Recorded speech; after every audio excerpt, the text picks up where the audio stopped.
Today's Wednesday, July 19th, 2017, and you know what's next. You're tuned in to the Elevator Radio Show, a weekly program dedicated to covering news and information on elevators, escalators, and moving walkways. Produced in the wee hours of the morning, a new show is uploaded every Wednesday, sometimes even before you get out of bed.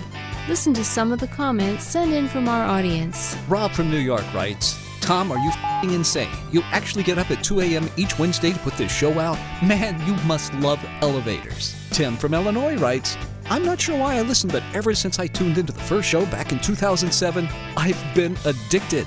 Matt in Texas writes, I like your safety messages, Tom. It's important to remember them each and every day. And he also adds, when am I going to win the monthly prize pack giveaway? Ron from California sent this in.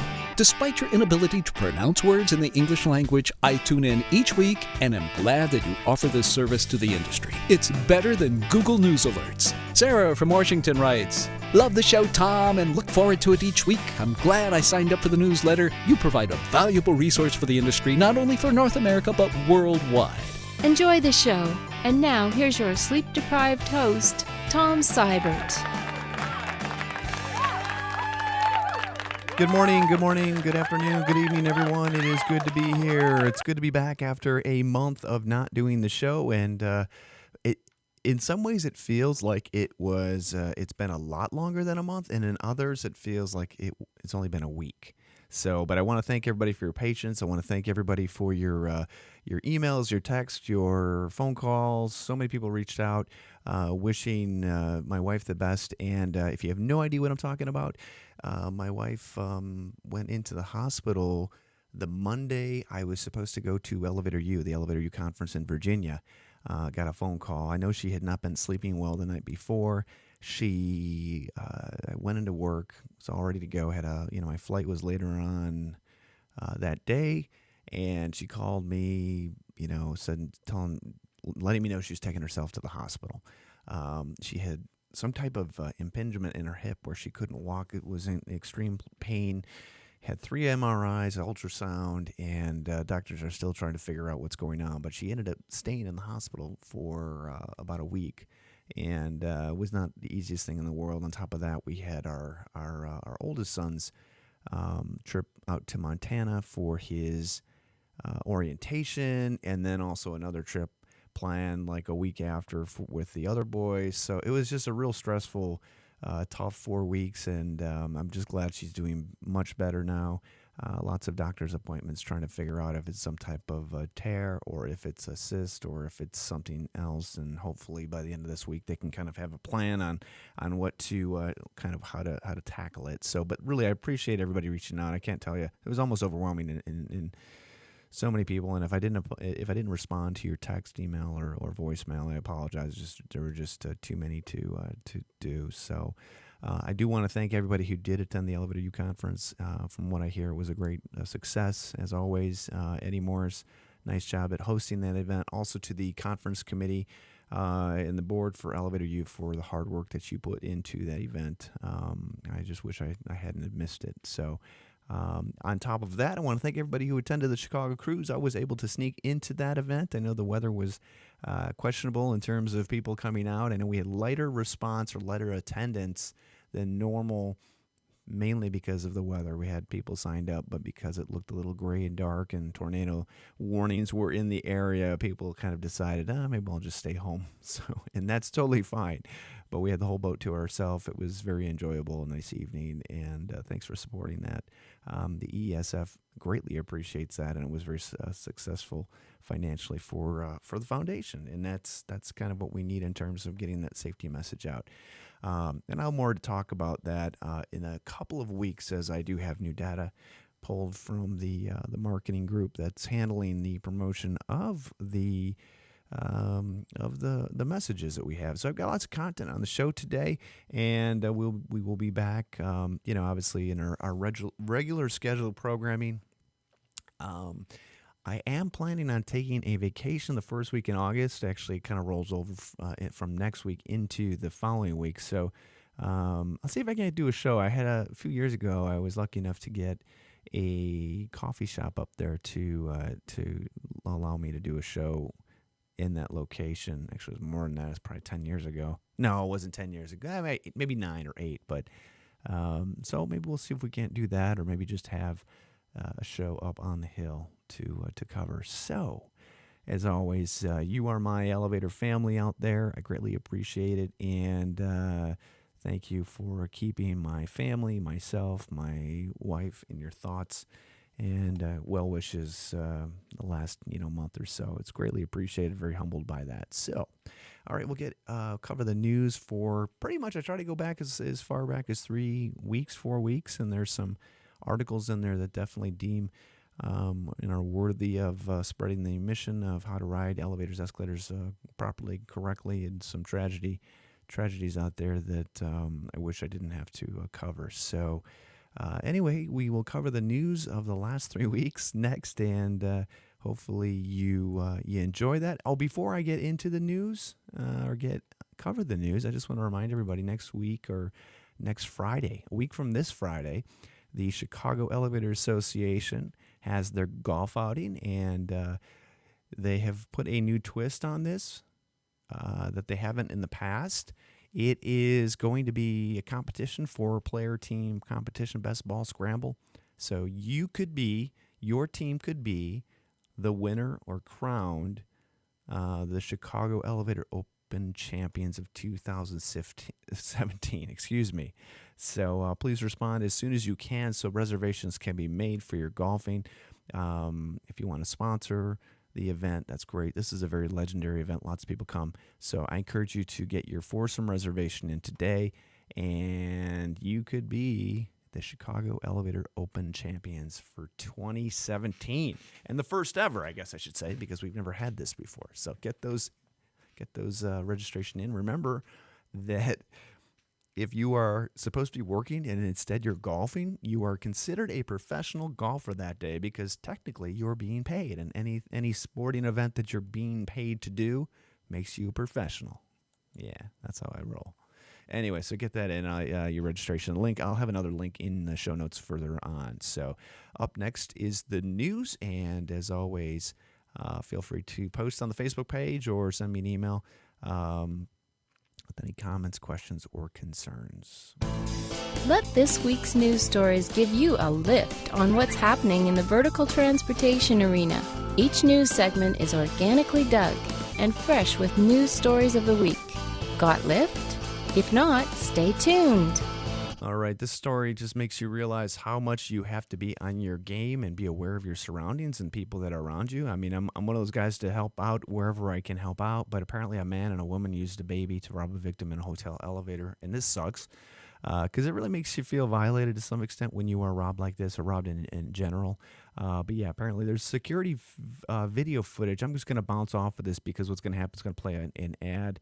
But this is in New Orleans, so be suspicious. I don't mean we should be suspicious about everybody, but there are a lot of bad people out there trying to do bad things to us and take advantage of us. So just be aware that if things don't quite seem right, just question it. And obviously throw a baby into the equation. Next thing you know, you're, makes you even more susceptible to, doing stuff like that. I remember trying to help a guy out to an older gentleman out to his car, and he wanted nothing to do with me. And I don't blame him. I'm like, you know what? I don't think I would want that to happen either. Okay, PR Newswire has a press release talking about changes to elevator code compliance regulations inspire a safer home elevator. This is interesting. This elevator compliance website, I do not know who owns it or who produced it or how it's out there. It's got some useful information, mainly for residential elevator, not necessarily companies, but people that own the elevators, also the people that construct them. So they're talking about the revisions of the changes, which currently are voluntary, which means not all residential elevators are compliant. Whether or not these revisions are found to be mandatory will be left to each state to decide until the revisions do become mandatory. It's important for consumers, dealers, and contractors who are currently or planning to install a home elevator to make sure the model they are considering is compliant with the 2016 A17.1 CSA B44 code, Section 5.3 private residence elevators. Now, this is the big item that is being tackled here is the space in between the door and the elevator platform, and to ensure that children cannot get stuck or fit in between that distance. And to be honest with you, I thought this was already in the code. I thought this was already addressed, and I think it's a bigger issue for older equipment, but I could be wrong. I don't know. I'm not in the residential elevator markets place that great, but still it's good. And if you click on this elevatorcompliance.com, it does post or pull you to education resources for builders and for residential. So anybody know whose website this belongs to? It's just, in my opinion, some guerrilla marketing, which I think is pretty cool. And I mean, not cool, but it's a good way of getting the word out, obviously, through a press release. And I wouldn't have found it any other way. So, but yeah, it's interesting. Maybe it's put out by ASME. I'm not quite sure, or maybe not. But it was posted sometime in July, and the who is information is for some kind of a marketing firm to some extent. So, love to hear if anybody knows whose website this belongs to. Just want to give them some credit, where credit is due, whether they want it or not. And if you don't know, that's okay. Okay, next article. I have no idea what this is or why this is even relevant, but apparently assistive stairs are the next best thing to a home escalator. I strongly disagree with this. Apparently at Georgia Tech, Emory universities have designed a energy recycling mechanical staircase. They will one day help older adults and those who are mobility impaired. This thing looks like a train wreck. This thing, watch the video. I'm not going to play it, but it's supposed to reduce impact on ankle joint by 26%. This is something that's going to make people fall, because I'm not saying it doesn't look stable, but it's not something people are used to, your stairs moving. So check it out. I guess I give the students some credit when it comes to innovation and coming up with some, a new type of product like this, but I don't think this is going to take the place of stairs in a home or whatnot. So yeah, I don't know. It doesn't look like that's going to take the place, or I don't know. I don't. Anyway, enough of that. Mental Floss has a website, or mentalfloss.com has an article, I should say. It's going to pre-roll, talking about a escalator handrail sanitizer. Looks as if it was made in China. It's got Chinese writing on it. Right now, I do not believe these will comply with any code in the United States to allow to be put on. I have seen some of these in the past, but it does kill. It's supposed to kill viruses, bacteria through ultra or germs, I guess, using ultraviolet light. So O'Hare had them, and I think they just went right off because they did not meet the code for the Illinois Chicago area. Okay, New York Post has a slew of different accidents that they're talking about, 5 injured in separate freak elevator accidents, one of which 4 Con Edison workers were hurt at the company's facility at Vinegar Hill when their elevator came crashing down about 200 feet. Yikes. They were mostly unhurt. They were taken to area hospitals. Also in Manhattan, an elevator mechanic was critically injured when a lift crashed down on him in a building, which is scary. And then a mechanic was working to fix an elevator in the basement when he was crushed shortly after 11 a.m. Oh, that's not good. So kind of scary. Is this a coincidence? I don't know. I'm not going to speculate, but still scary. So be careful out there. Let's make sure we're all doing the job we're supposed to be doing out there. All right. Come on. Okay, next news article. Police investigated after child falls on escalator. And just by the way, the New York accidents, freak accidents, the one with the mechanic, I would not say is a freak accident. Okay. This one happened, I think, in Canada. Yeah, London police say a child is now in stable condition with non-life-threatening injuries following a fall from an escalator at City Plaza. It's underground parking garage. The next report actually states that witnesses noticed or saw that this little child was playing on the escalator. And just as a reminder, escalators are not toys. And yes, witnesses say that the girl was actually playing on the escalator. So parents, do not let your kids play on elevators or escalators. Please, please, please. They're moving pieces of equipment and machinery. You wouldn't let them play in your car, would you? Although I did as a kid. Used to play, pretend I was a Dukes of Hazzard guy. After Friday nights when I'd watch it in the 80s. Good times. Anyway, yeah. So just as remember, it's that important. They should not be played with. Okay, apparently I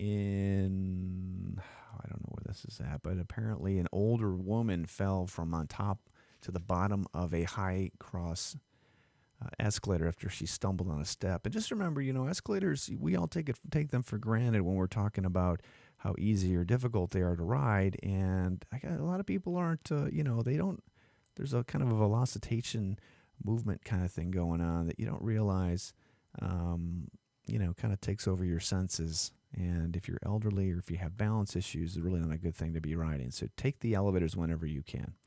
Okay, in China, you're not going to read too many titles or of stories that actually lead off like this, but ShanghaiDaily.com, mall accepts part blame for tragedy on escalator.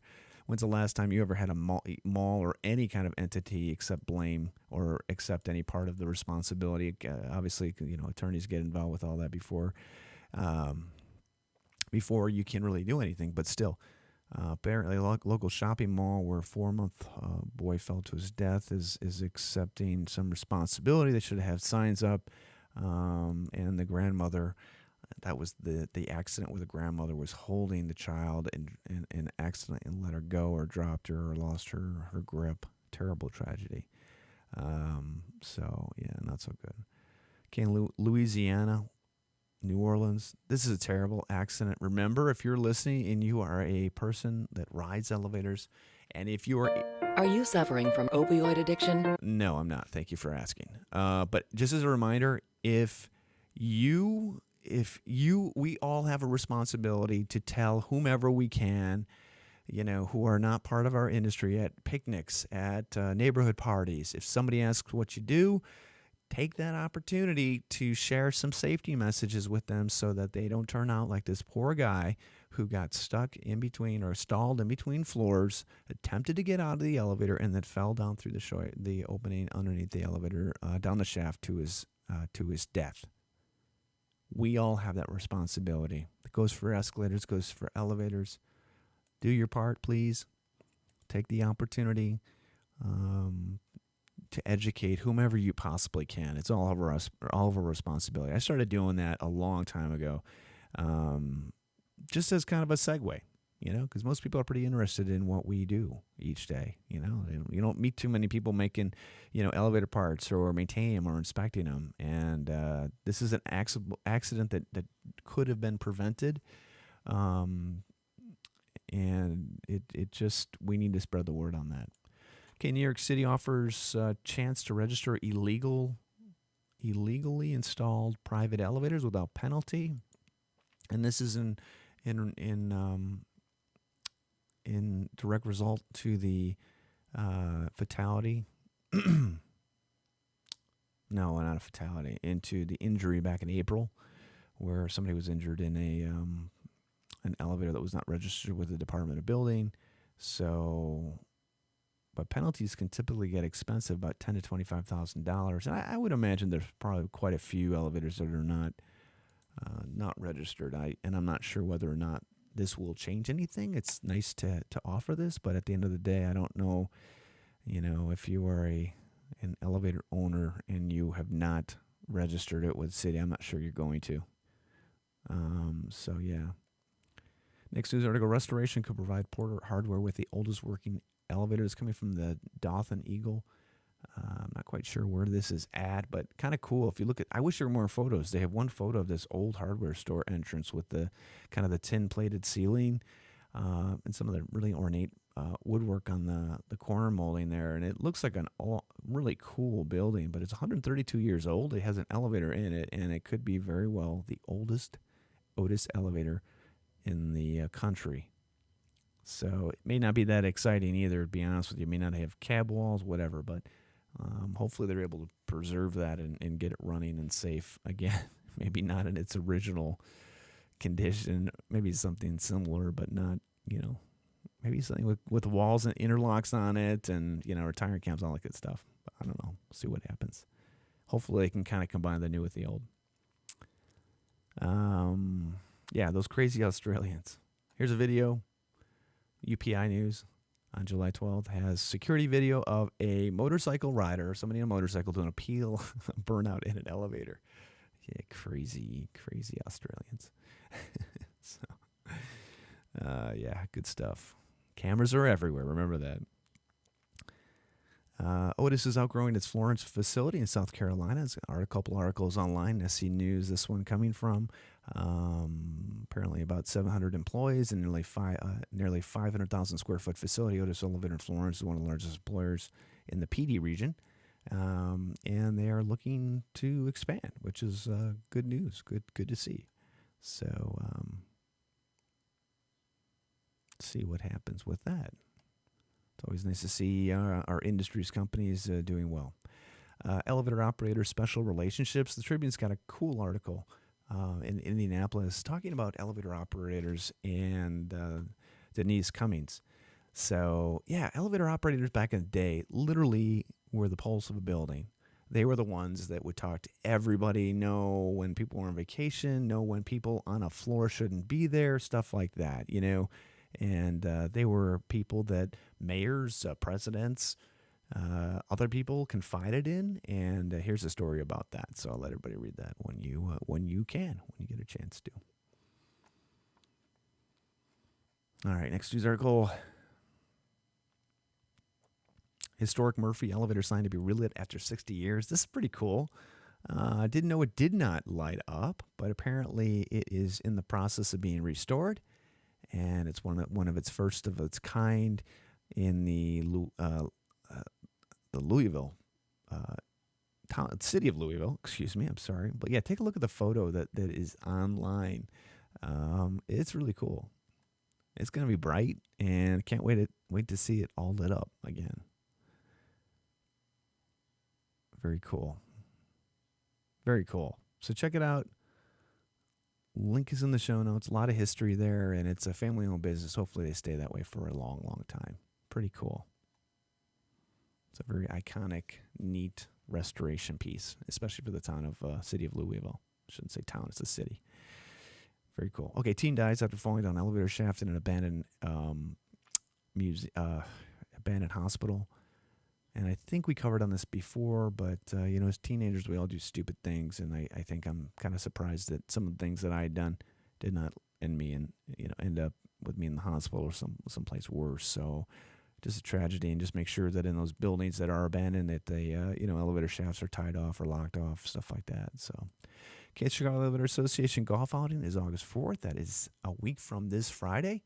Fast approaching. It's faster. It's coming as quicker than you can imagine. The registration link is or the page is in the sheet there. Just get your reservations in, please, and that way they can get a good count for the golf course. That'll be at Glen Eagles Country Club, and encourage you to be there. And the last news article of the story. This is a feel-good story, and I love feel-good stories. New York Post has a post or an article. Young man helps elderly man on escalator and internet goes crazy. It should. If we had more stories like this, or more signs of Good Samaritanism, the world, I think, would be a better place. And maybe it actually happens. It's just not covered. But apparently a random act of kindness turned out to be an internet sensation. And it shouldn't always be about that. But apparently an 83-year-old man walked up to an escalator and just did not feel comfortable getting on it. And he explained to the young person who approached them that he just didn't feel safe. And so here's the image of this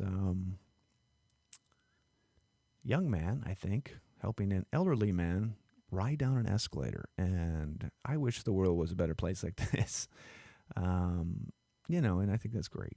So it's a good way to end this week's program. So, and that's going to do it for the show, everybody. I want to thank you all for tuning in today, for being patient while we got the show back online, and we are back online. So without further ado, be safe out there and spread the word of safety each and every day, every week. Make sure that you are going home to your family and friends, and those are the most important things in your life when you go to work each day. So, again, thanks for your patience. Thank you for your get well wishes. It is good to be back, and we will see you next Wednesday. Bye-bye.